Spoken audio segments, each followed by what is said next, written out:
Hey you guys, welcome back to my channel. I am your girl Tia Morel. If you are new to my channel, welcome. But you guys be sure to like my videos and subscribe to my channel. I would greatly appreciate it. And with that being said, let's get on this journey, you guys. I just want you to see this is me. So please accept me for who I am.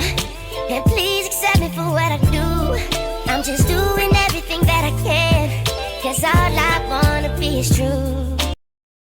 Okay, you guys, so today we are going to tackle some things that I feel is much needed in order to get an understanding of this journey that I'm on.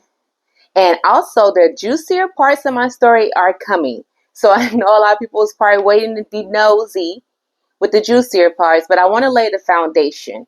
And so before I lay the foundation some more, I want to kind of ask a question. But I want you guys to answer this question at the end of the video. Not right now, just ponder on it.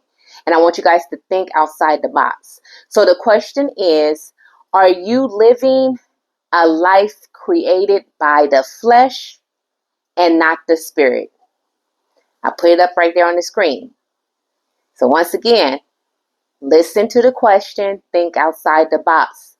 Are you living a life created by the flesh and not the spirit?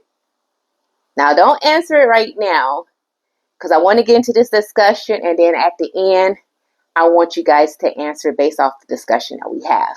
And so, with that being said, let's kind of go into my previous video and dissect some things real quick.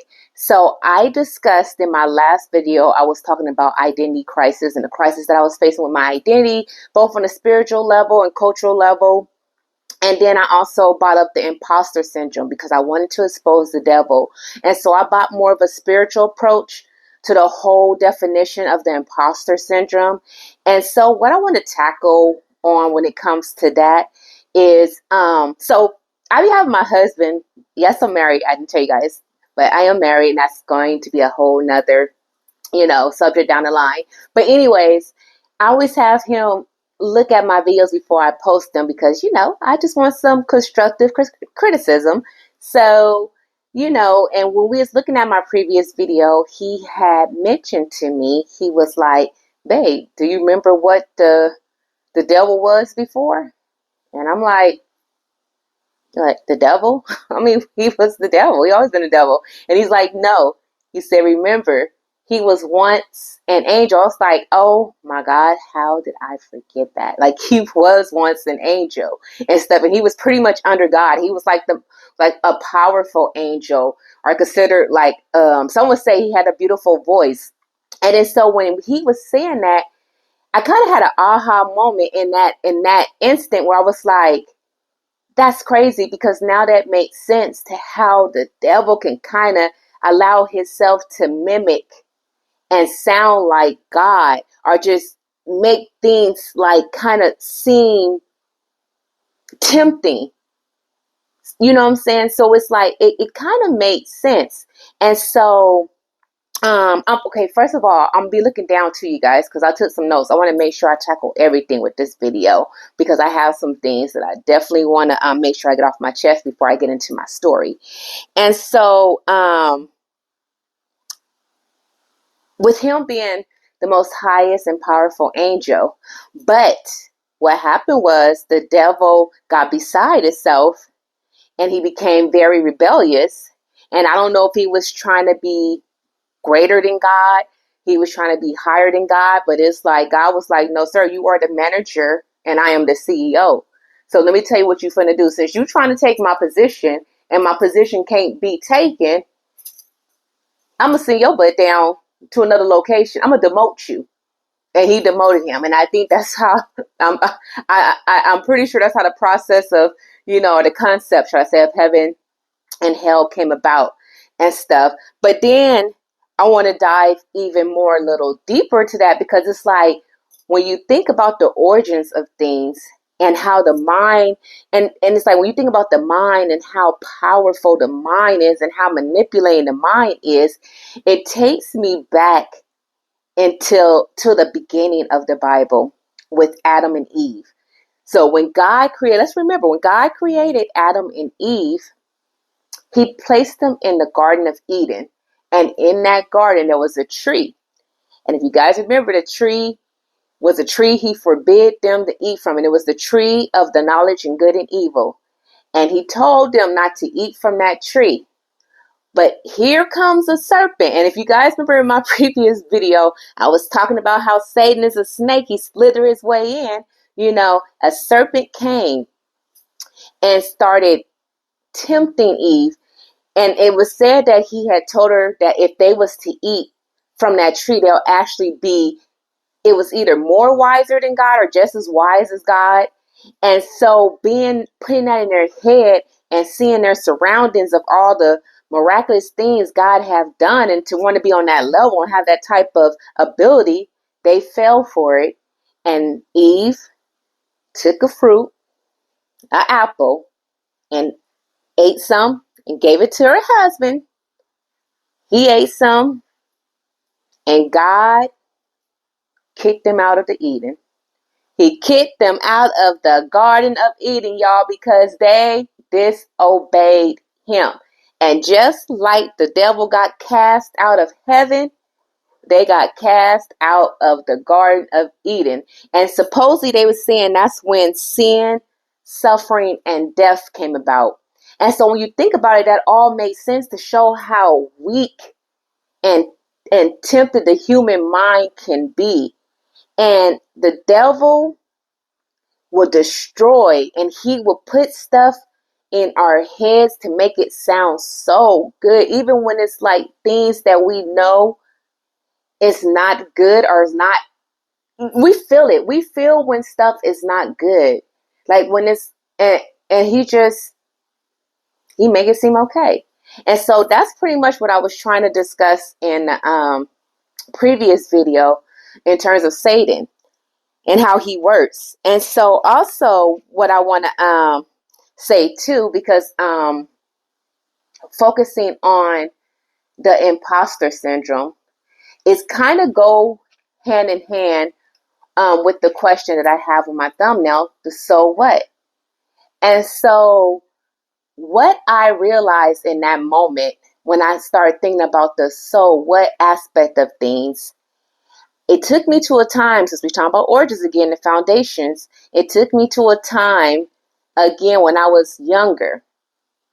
And I discussed in my previous videos, like I said, if you guys are new, be sure to watch my previous videos, because I definitely describe some things when it comes to my foundation for you guys to understand the reason and purpose for my journey.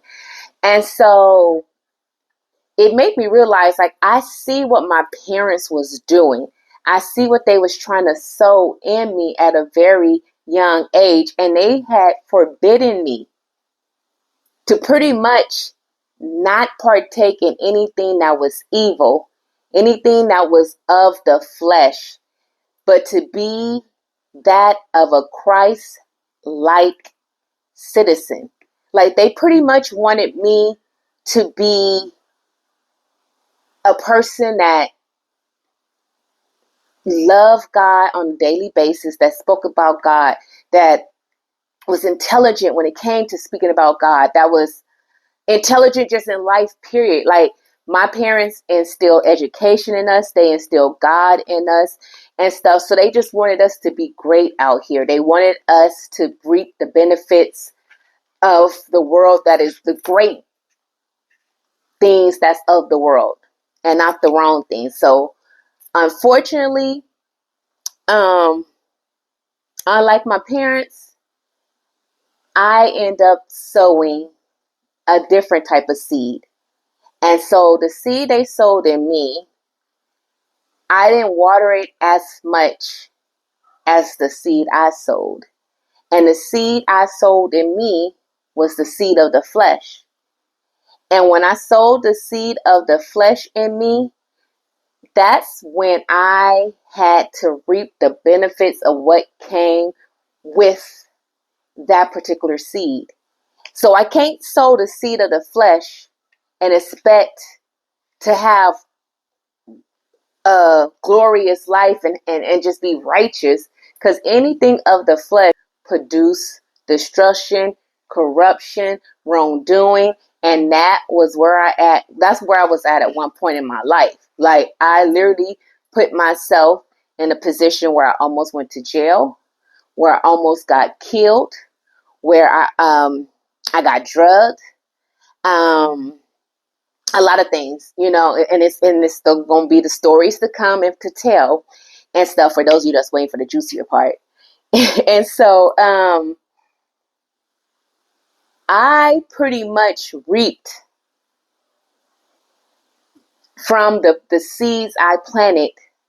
I reaped what came from the flesh.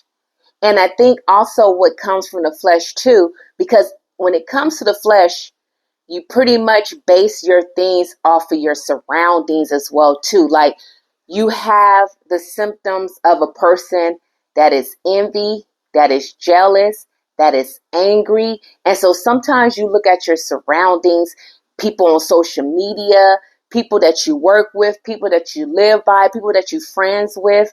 And if they have a life that's within the flesh, a life that just seems so miraculous, and a life that just seems so glorified, that you would start doubting yourself, that you would put yourself in a space of feeling some kind of way because you're not on the same level as that person. So instead of saying, what can I do? How can I make myself pretty much be on the same level as that person? But instead, we want the easy way because we see what they have and we want it just like that. So we try to find how we can manipulate people, how we can betray people, backstab people, steal from people, like do whatever just to try to get on that level so people could praise our life, because we're living and we're sowing the seeds of the flesh, the stuff that don't matter, the stuff that stays here when we die. We are pretty much jeopardizing our life for things that don't matter. Instead of sowing the seed of righteous that my parents was trying to sow in me, that they was trying to get me to see, the life they was trying to have me to have. But unfortunately, I didn't have the life that they wanted me to have. I had the life that I wanted to have. And I wish I would have had that life. But unfortunately, I didn't. But through this journey, like I always say, this is why I feel like I have a story to tell, because in this process of everything that I experienced, God remained faithful. He remained loving. He remained just protective, and to me, like, he never gave up on me. Even when I abandoned him, I betrayed him, I went astray, he never let me go. And that's why I say, once I tell and start getting into the full details of my stories, you'll understand why I feel like I'm chosen. And so, going back into the whole comparison thing, and then I think that also have something to do with pretty much your mental, because I have had issues and I still kind of got issues, where sometimes you feel like you're worthless, you're useless, you're not skillful, you're not knowledgeable. But what we fail to realize is that God created us to be all that and more. But because we are so caught up in the flesh, that we forget that thing, because we are comparing ourselves to other people and what they have and what they doing and how they live in their life. And instead of saying, I can do just as good as them, I could be just as great as them, I could do the same thing if I just put what is instilled in me, what was given to me, and use it to the best of my ability. Now, on the other side of things, sometimes you got to understand, people put on a false persona. You never know how a person's life really is. A person is going to always show you what they want to show you. And at the same time, you never know what a person did to get to that level. If they betrayed anybody, if they pretty much just had ways to them that was just very evil, of the, like, ways of the flesh, of the devil. Like, You never know. And then all money ain't good money. Always remember that. All money ain't good money. And the love of money is rooted in evil. Because it's not money itself, it's the love of money that is rooted in evil. Because some people would do whatever they have to do in order to pretty much have a life that they want people to envy. And it's not worth it if you don't have that of the righteous. You know, the righteous seeds within you and stuff, and not the fleshly seeds.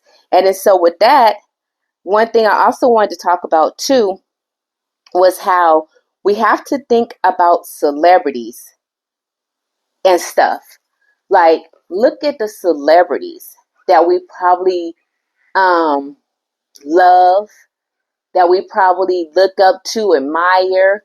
Um, they're not going to always let you know what they're going through. They're not going to always let you know the bad parts of their life and the struggles, the mental struggles they're going through. Because look at the ones that so far that either took their life, that got on drugs, that got addicted to alcohol, that became suicidal, if not committed suicide and stuff, and had a life that we would have loved to have. And we always like, shoot, if I had that life, I wouldn't even think about killing myself. I wouldn't even think about, but you don't know what they're going through because people make it seem so blissful and just so like it just like the saying says, everything that glitters is not gold.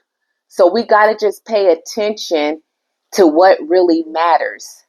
And if things come from that of goodness, then that's fine. If we become on a level financially that is blissful and everything, if it comes from good, then it's something that's worth having. Or if you worked hard for it, if you went through the struggles, the ups and downs, but then at the end of the day, it's something that was led by Christ, that you trusted God in your journey to get where you at, then that's something you appreciate.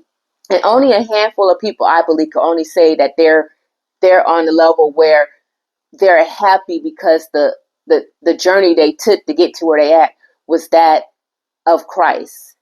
And sometimes the journey is long and sometimes it's not so long. It all depends on the effort that you put in to get to where you want to go. So don't be fooled by these celebrities and stuff. So like, for instance, look at Diddy. Look where he at. Whoever thought that Diddy would be in jail? Whoever thought that Whitney Houston, rest in peace, whoever thought that she would have went through what she went through? All these celebrities. And then the devil had her talking about show some receipts. She telling Diane Sawyer to show her the receipts, honey, because she want to see the receipts from the drug dealer she been buying the drugs from. Who gives receipts? So come on now. Like, this is the things that I'm talking about. So sometimes we got to realize if we want to live a life that is strongly and pretty much like, what am I trying to say? How am I trying to say? Like, that's like, it's not, it ain't got to be a whole God thing, but just a life that's where a person is just kind hearted, a life that comes from stuff that is good and not evil.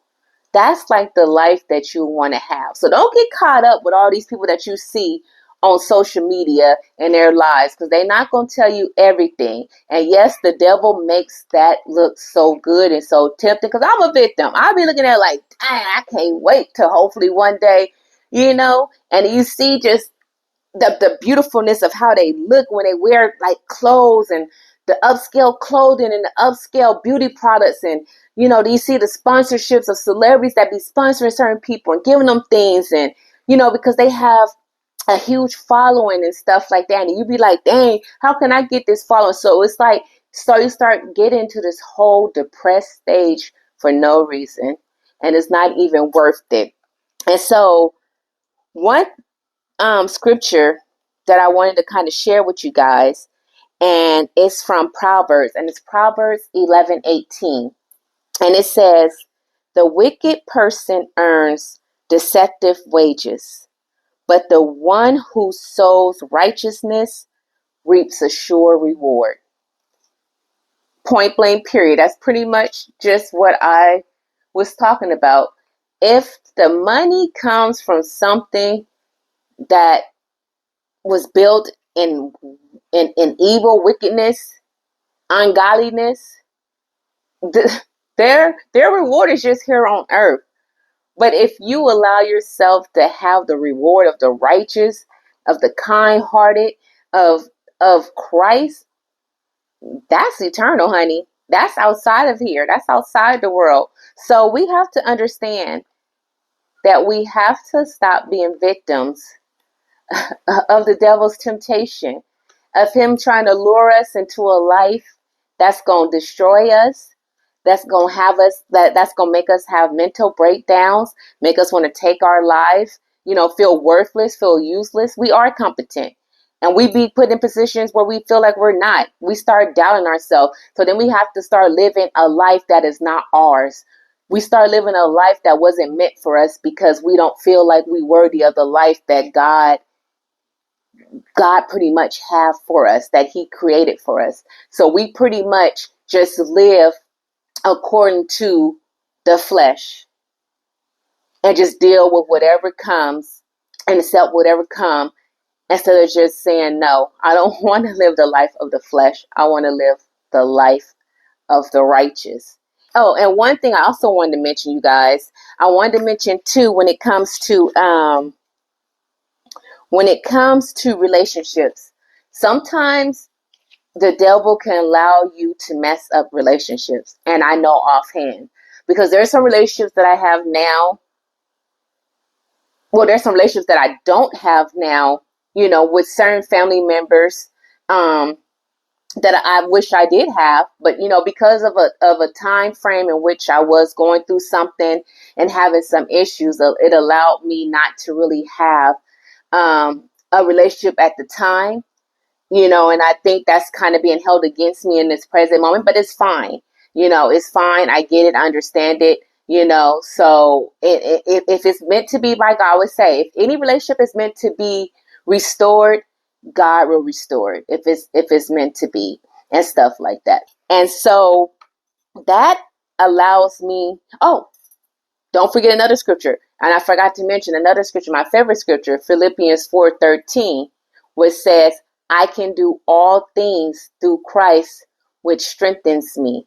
So it's like, as long as you do it through Christ, he will give you the strength. He will make a way out of no way for you if you do it through him. So always remember that. And with that being said, it takes me back to another part of my previous videos, where I was discussing how my parents, mainly my mom, would have us learn scriptures.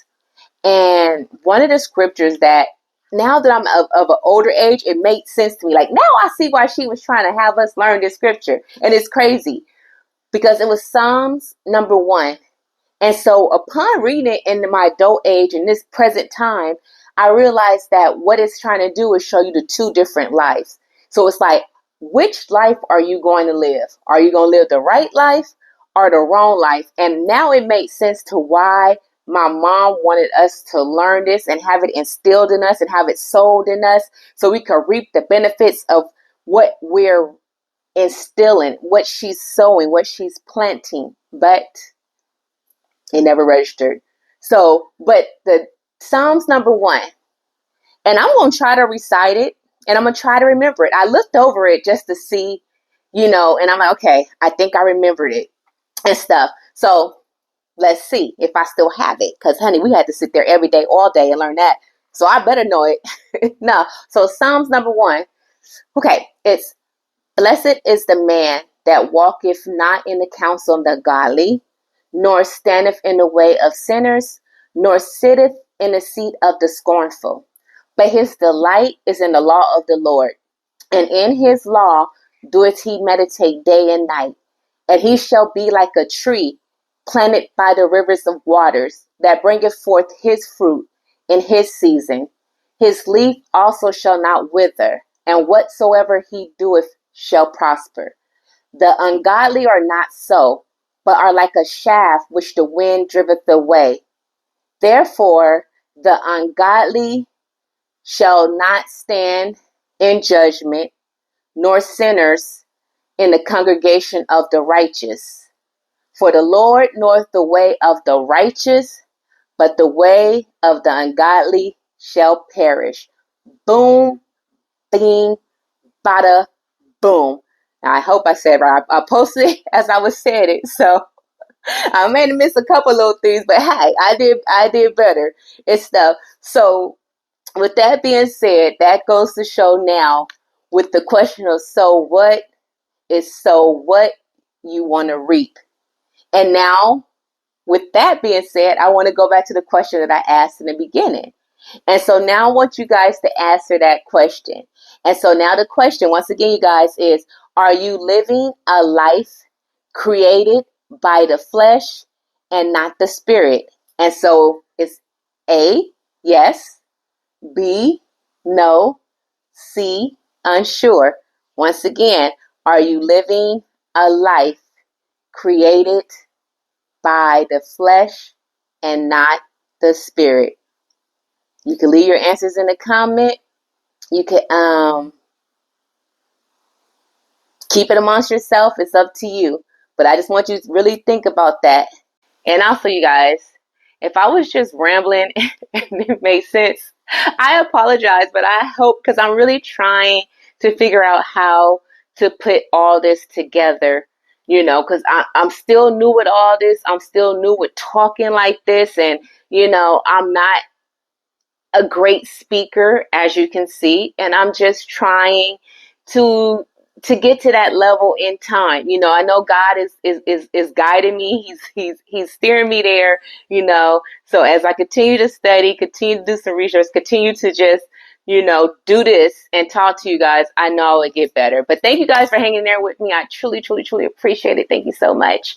This is me, guys.